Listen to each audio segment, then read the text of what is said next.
Welcome to another episode of the Restoration Today podcast.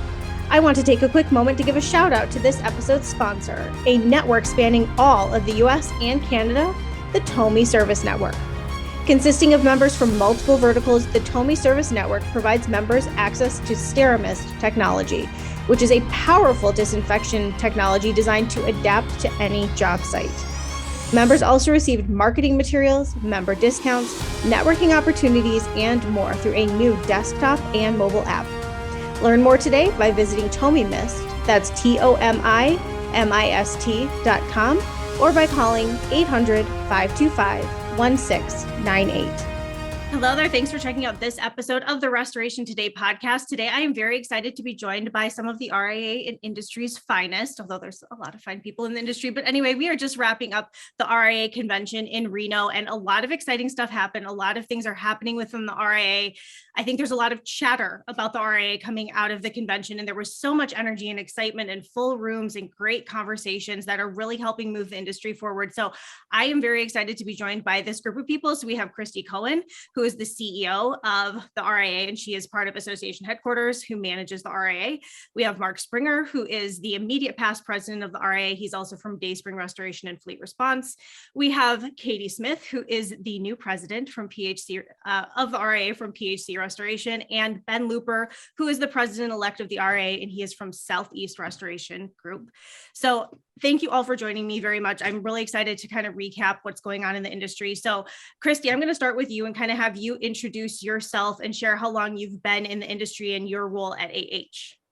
Sure. Well, first of all, thank you, Michelle, for the opportunity. I've got to tell you, I'm still coming off of the energy and the excitement of convention. I just really, really happy to be able to talk with you all and kind of recap how things went. But I am the CEO with the Restoration Industry Association. I have been working with the RIA since January of 2020, a few months in advance of that, but really officially started with the RIA in January of 2020, right before COVID hit. And I've been working with association headquarters coming up on 10 years. So working in association management for about 10 years thus far.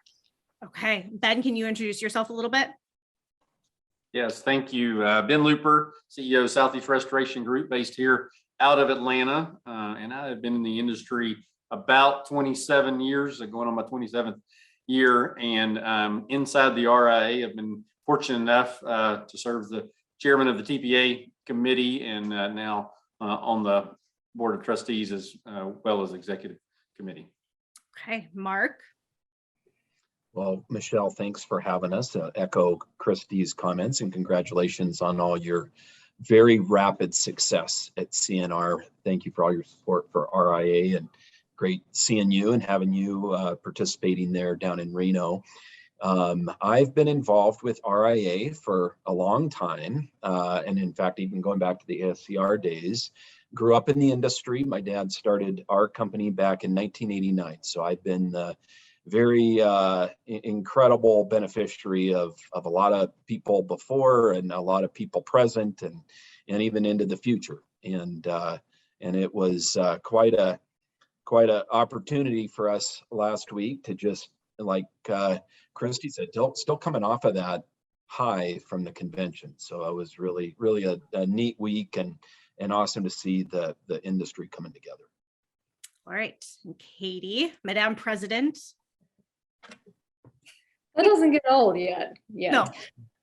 So, hey, Michelle, thanks for having us today. I am also a second generation restorer like Mark and like many people in the industry.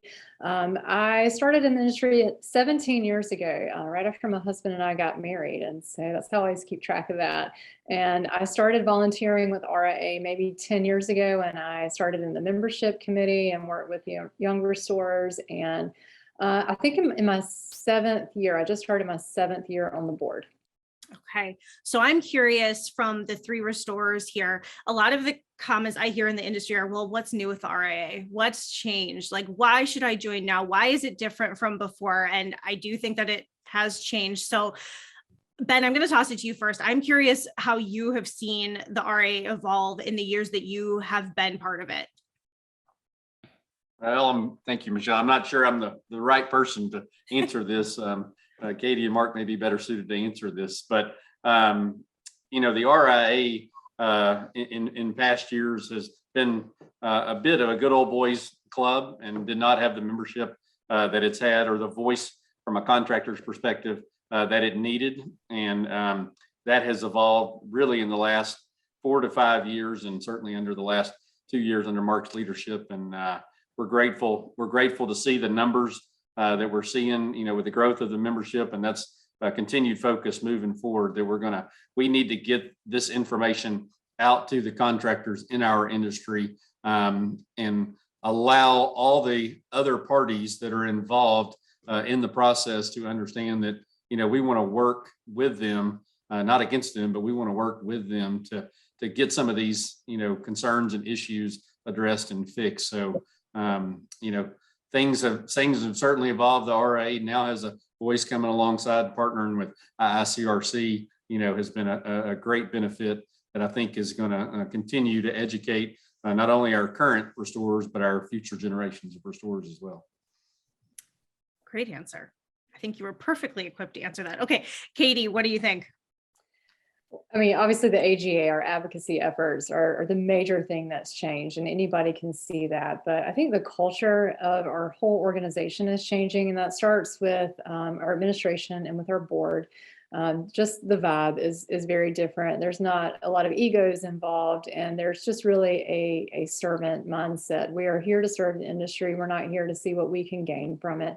I got a LinkedIn request from someone yesterday that reached out and just said, what you said resonated with me, and it made me feel less like a little fish in a big pond. And so I think we're more inclusive, and really, especially I know I'm focused on just the language that we use when we talk about little guys and big guys. Like that's language that I think we should stop using, because we want to reach every single restorer. And so company size, revenue size, that's not important. We all need the same resources. And so obviously, I think since we've changed our name to RIA, I am the first female to be president. I'm really proud of that. And so I think it's a good step towards representing what the everyday restorer looks like. And I'm just really proud to be here.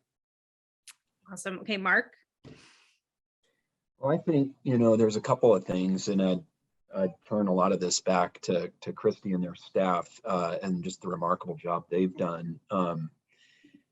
Some of the things I think that were major challenges for RIA was really on two fronts. One, for our volunteers, they were very burdened and lacked joy. And I think volunteering with RIA became an enormous burden. It was hard to be involved. And I think a lot of people, some of our best and brightest volunteers quit. I mean, we've had some people come back to the board, even recently, and say, okay, now I want to be involved, because before this was not a fun thing. And so I'd say that really, the first thing that has been a major change has been positive engagement of the volunteers, and really being able to plug them in a place that they can see benefit from their volunteering and their involvement with the association. And then the second thing I would say, and again, this is a staff-driven piece, is really the customer service for our members. Katie and I were talking about the day, it wasn't too far into the past, where we got requests regularly from people who are saying, hey, I can't get anyone to get back to me on my certification status, or I'd like to join, but no one's returned my phone call, or how do I find this resource that you guys have? And it was just the member-centric nature of what we do was lacking. And again, kudos to, you hear a lot of us praising Kristy. We really enjoy her and her team because what I've seen and is really both of those areas that were challenged have been entirely reformed. And now I know that the volunteers do have joy in what they do, and the members get the response that they need to be able to plug in with the association. And I think both of those are just fundamental to what RIA is going to do now and into the future if we're going to make an impact. I mean, that really sets the stage or the foundation for all this other great work that needs to be done. Without our members and without the quality volunteers, none of this would happen. And so those are the things I think from my vantage point, which is over 10 years on the board, Those are the big changes that I've seen over the last few years. Okay, so Kristy, I'm hoping you can outline the RIA's strategic plan. I think that has helped with some of the growth and forward movement here. So can you take some time to outline what the strategic plan is and where things are at with it? Sure, absolutely. Some of the feedback that we received when we first started partnering with RIA was just kind of a lack of focus. We need to stay very strategic, very focused on the work at hand and what the most important challenges and issues are for our industry. And so working with our board and our volunteers, it's been a pleasure working together and staying focused, not chasing those shiny objects, being very meticulous and very methodical in terms of making sure that everything we're doing maps back to the strategic plan. And so really our vision is, a unified voice for the restoration contractor. We want to educate, advocate, and elevate the industry. And the 4 key areas of the strategic plan include sustainability, ensuring that RIA is financially viable, that we are leveraging technology, we're operating nimbly at both the volunteer and staff level.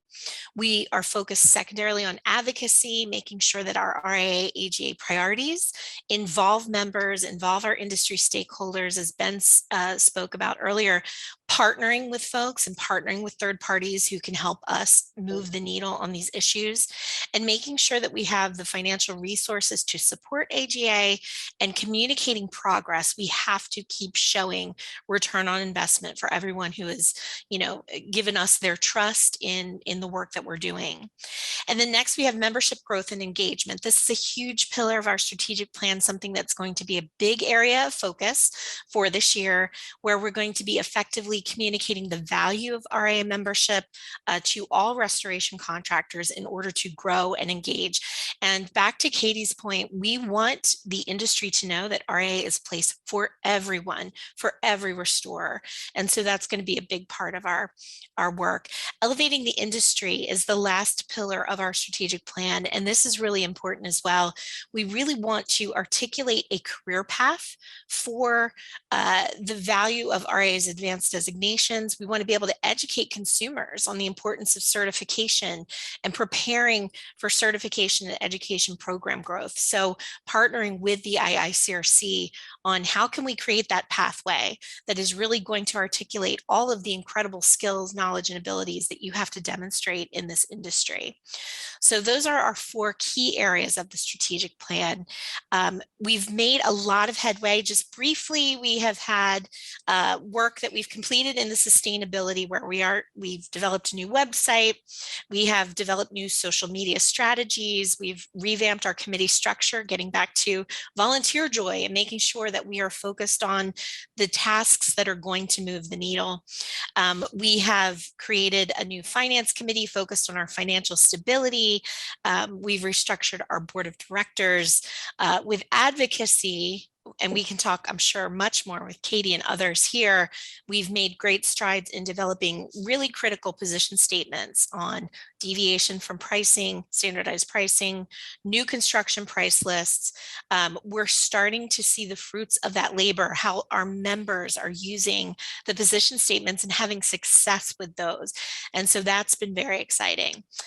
Membership growth, we can talk a little bit, I'm sure, about our new membership strategy going forward, but we are pleased that we've had about a 20% increase in membership over the last 2 years. And I think that's just going to grow as we continue to work on a new membership dues structure that's going to create an easier barrier of entry for companies that may be, just starting out in the industry, to know that this is a place for them and that we have resources to bear.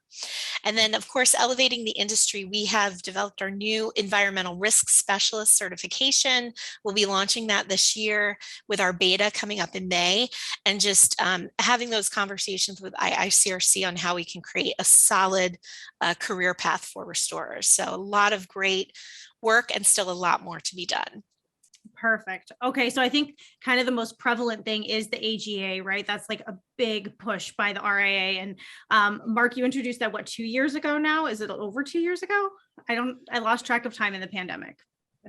I know it's crazy how the blur we have there, but AGA was launched in May of 19 at the Phoenix Okay. convention there, 2019. Okay. All right. So Katie, I know that you have been president of the AGA and very involved there. So can you share kind of some of the updates? And I know that we heard some real world examples from contractors at the convention of how the AGA and some of the position papers and stuff like that have actually really helped their companies. So can you share a little bit of that kind of progress? Yeah, sure. Also, I first want to announce that Jeff Gross from First On Site in New York City is our new AGA chair. And so I got to pass the baton on to him, and I know he's going to do a great job. But if you missed the town hall, we did actually have member testimonials where we called a few of our members up on stage, and they gave examples of how they were able to use our new construction price list paper.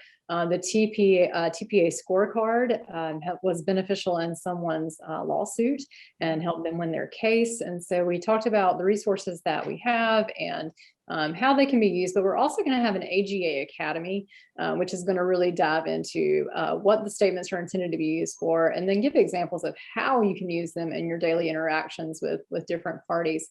Our second edition of the TPA scorecard is live right now. And so Michelle, I'm hoping you can add a link to that in your show notes and encourage anyone listening, if you are involved with any TPAs, currently doing TPA work, or if you have in the last year with any TPAs, we need to hear your feedback. It's a 5-star rating system this year, so similar to Google reviews for TPAs. So you can do a rating, and then you can leave open-ended feedback. We take that feedback to each TPA. We present the results to them. We have very honest discussions with them, like, here's what the contractors on your programs are saying about working with you. So it's open, it's live now. Please go take the survey. We have our third-party consultant position statements. We continue to work with different third-party consultants, Young and Associates, Meridian, et cetera. We want them to review the statements, which they are doing, and then put out a stance on those as well. We have our pricing task force, which is an active group, and we just sent a letter off to Xactware today, actually, with some findings from our task force. We just want some more clarity around some specific line items. We had our fuel surcharge video that went out in the last few weeks. That was a success. We'll have another video going out from our volunteers at ATI regarding final clean and the line items. So we're going to have lots of little quick hit videos on our AGA platform, and then longer videos that our members can use to train their employees. And so if the message only gets to the owner and manager, it's not really to the boots on the ground. So we're going to use this platform to really distribute information to all of our members. We're really excited about it. Okay, perfect. Okay. I also want to talk a little bit about regional focus groups. This is something brand new that's just coming out. I know Mitch Heitman is helping steer that, and there are 4 different regions, I believe, and these are hopefully coming to pass within the next few months and giving restorers an opportunity to meet more in person with groups in their area, right? So Ben, are you able to speak a little bit to the regional focus groups, and others can jump in as if you want as well, but I'm excited to share that with industry. Yeah, thank you, Michelle. Mitch is doing a great job of connecting the volunteers in those regions. As he announced at the conference, they're going to be coming out with some more announcements in the summer and the fall about some of those regional meetings. It's just not possible these days for everybody to get together on one side of the country or the other. So kudos to Mitch and the board and the team that's gone through the process of recognizing that these regional focus committees and really in our industry, things are different in different regions of the country and who you're working with. So I think it's going to be beneficial getting these parties together and seeing where we go from here. I'm excited about what Mitch is doing and the volunteers putting these together. I really think this is going to be able to bring a lot of great information to the board, to the staff at and get us the information we need to make the decisions to move forward. And then, obviously at the annual convention every year, present, some of the findings and some of the things that maybe other regions aren't thinking about that are problems in one region that may soon to be a problem in another region that we can solve as a team at RIA. Michelle, I was so excited about AGA Academy that I failed to even mention that we have now got our legislative task force up and running, and that's going to be chaired by Matt Preston with StirPro. And so anytime we have regulatory issues or anything that we need to be aware of and take action against, or that will feed into our regional group. And so we'll actually have contacts in each region. And so Matt and his team will be able to reach out to them and say, who do you know? What can we do? Let's devise a plan. And so those two are going to complement each other nicely. Okay, and who wants to talk about what sets RIA's advanced designations apart from other training and certifications you can get in the industry? I had somebody come up to me at the convention and go, what's the CR? What's the certified restorer? I'm seeing this after all these people's names and I have to know what it is. So talk a little bit about the advanced designations and what sets them apart and why they're important. I think Mark needs to take this one. I was on the membership side, and Mark was always on education and certification. This is his baby, so I'm gonna let him take this. Okay. Well, it actually dovetails really nicely into what Ben just talked about, because one of the other benefits of the regional focus groups is that we will be moving those advanced designations around the country and allowing really a place to facilitate where someone can not only get great AGA content and RIA content, but they can also get one of those advanced certifications in tandem with that and visit one of the companies that is hosting that regional focus group. So, there's just a lot of different areas that the value proposition of those regional focus groups really comes into focus on those. And what I'm really excited about is that, if you're in a region, we've known historically that travel is very challenging. I mean, when I went to the CR school back almost 20 years ago, I had to go from Montana out to Washington, D.C. for a big chunk of time. And that's just not practical for everyone. It's expensive and it's such a massive investment on so many different levels. But when so let's just say, for example, in the Midwest, if someone was in the Midwest, they would be able to travel in relative close proximity to each of those advanced pillars that we just talked about. And over a 4-year period of time, they would be able, in that kind of close travel proximity, to complete the prerequisites for the CR. And so we're excited about how that regional focus group will also support that initiative. Now, as far as the CR goes, it is in redevelopment. Our scheduled completion of that is 2024. So we still got a lot of work to do on that, but we are just so pleased that some of the guys who've been involved from the legacy of that program, and Norris Gearhart and Ken Larson will be working with us to continue to get that project across the goal line. Of course, they've been the instructors, kind of took over from Marty King after his handing of the torch.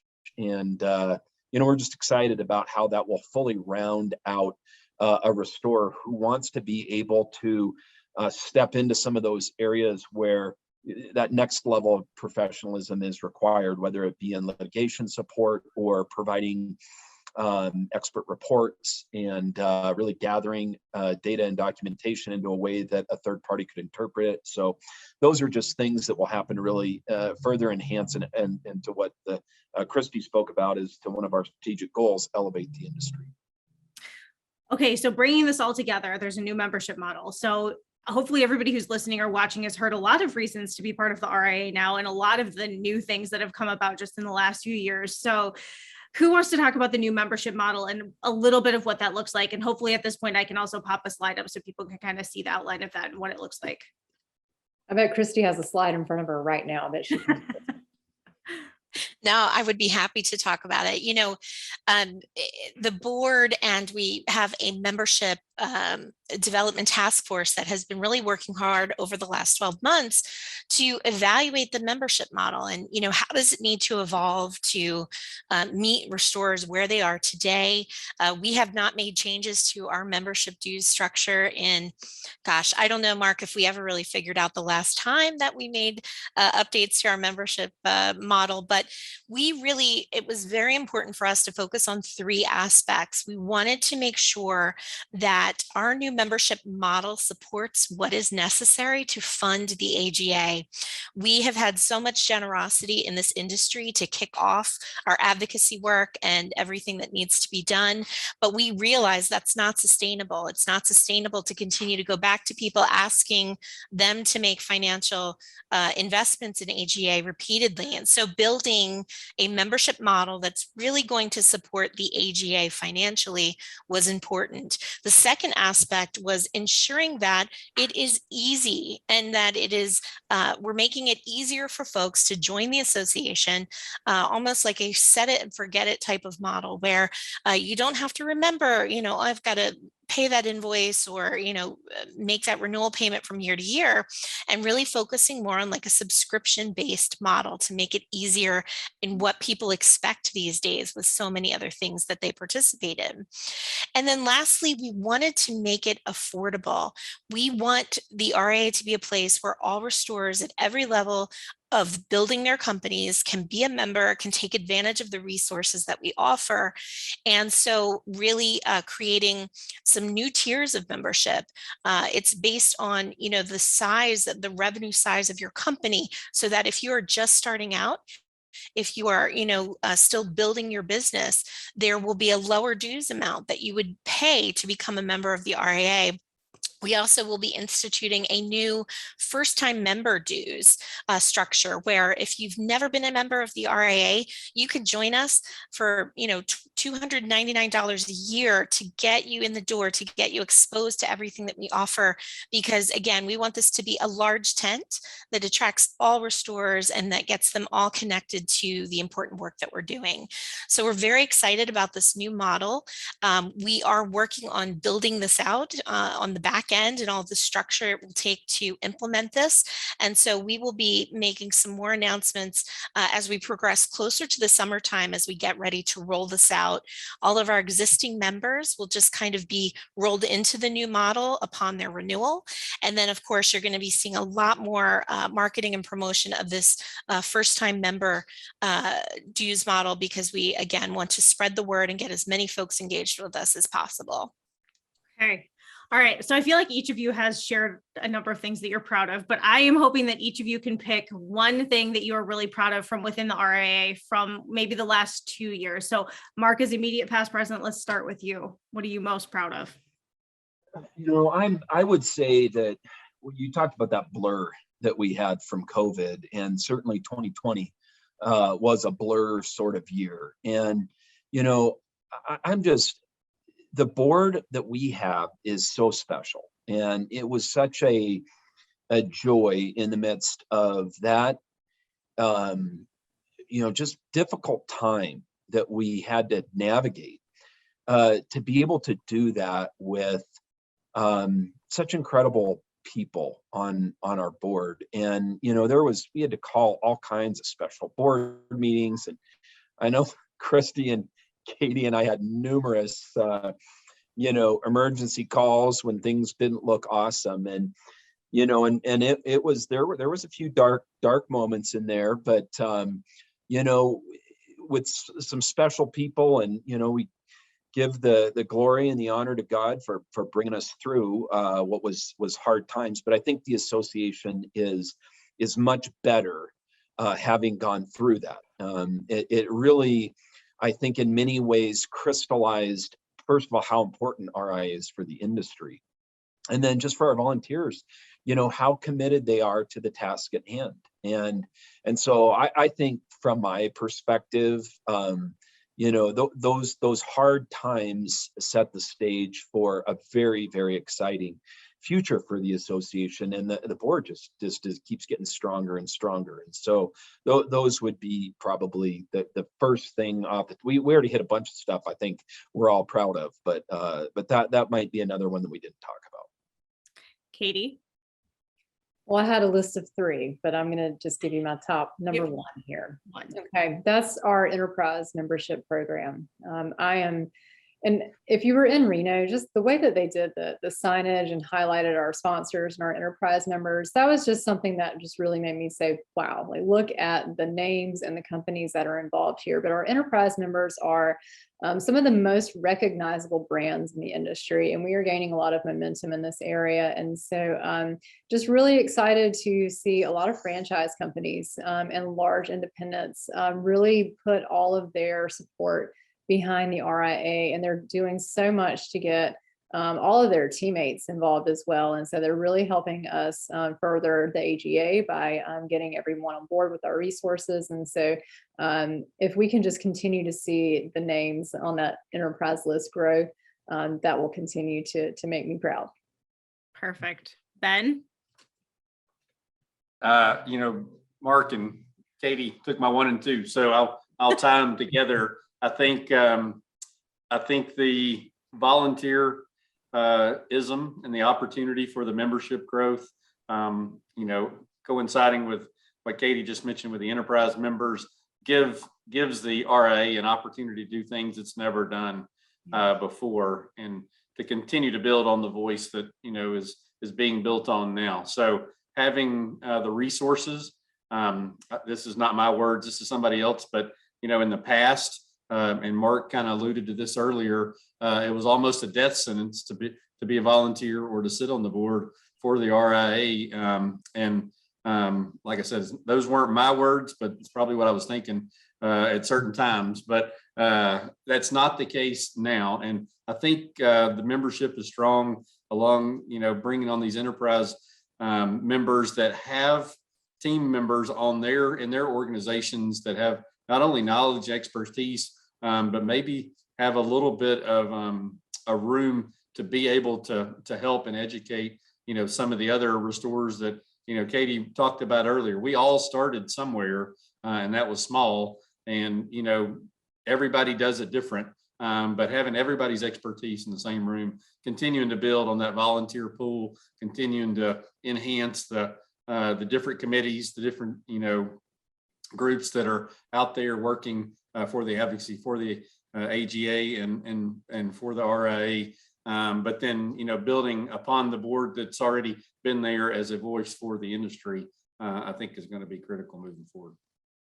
I'm sure all of us here have stories of being a volunteer in the past and going, oh, so kudos to all of you for hanging in there. Okay, Kristy, what are you proud of? Gosh, I'm proud of so much. I would say one of the things that I'm most proud of is the culture and the building of bridges. Associations are all about people and relationships. And I feel like we are turning a corner in that perception of what the old RIA used to be and what we are now.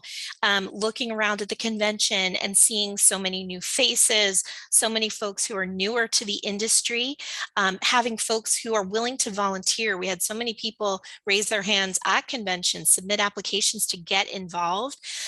Folks who are doing podcasts and, all of these folks who are going to hold us accountable, but also are now seeing it's okay to be part of RIA and be part of the conversation and joining the movement. To me, that is just the core of everything. All of our success will be building on those relationships. And so that's what I'm so proud of, that we are changing that perception about this organization, about, the fact that we are for everyone, for all restorers, and building those connections and those relationships is something that I'm very proud of, and we want to continue. There's always more work to be done. So. Okay, so on that note, so we've had a lot of the woohoo, here are all the good things that are going on. Here's what we're proud of. All right, but we have to talk about what needs work and stay honest with ourselves, right? So Kristy, I'm going to keep it with you. What is one thing that you think needs work over the next year before the next convention? Absolutely. One of the things that jumps out, and I think everyone will agree with me here, is communication and marketing to spread the word. We need to reach more restorers and let people know about the RIA and what we are doing and the resources that we have available. I think that's our biggest opportunity right now. And I get that feedback from folks, more and more, just how do we spread the word? Once we find out about RIA, once we get involved, we see the value. So for us, I think that's a big area of opportunity that we really need to work on, is how can we spread communication, increase our marketing and our ability to reach restorers who are not currently connected with us. Okay. Ben, what do you think needs work? I think it's the relationships and, building on what Kristy said, with some of these outside third-party, vendors, that's already been mentioned a couple of times. I think we did a great job at the convention this year, bringing Mike Fulton in, and having him sit, and have a discussion with Mark Watley, on behalf of the contractors. Kudos to Mike for doing that, because I don't think that might have been done, a couple of years ago. But seeing the benefit of having the association behind them, and seeing the opportunity of a partnership with Mike, with Vera, the president of Vera Risk and Exactware, come in and see how and want to hear exactly what the contractors are saying.